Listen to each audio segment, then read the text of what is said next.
original building was great in many ways, it really lacked some of those nuances that we believe here in the district. 3, 2, 1, dig.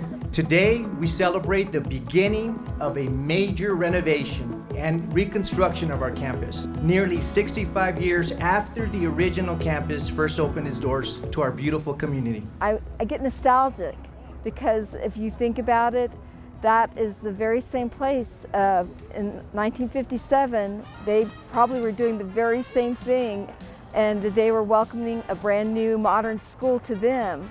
And so for that to happen for us now, for our kids here in 2021, it's just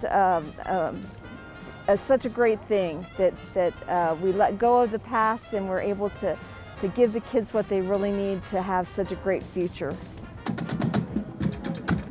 The Bel Air community is one of those that they're just saturated with spirit and excitement, and they support their schools, and they were a big reason why we were able to secure the resources for this school. I guess it will be a huge celebration, not just for the students, but for the entire community to see a brand new school of that caliber, that modern, in one of the older parts of our school district, but one of the most involved and engaged communities in the entire Isleta Independent School District. I look forward to it. I am very excited for the future of this campus.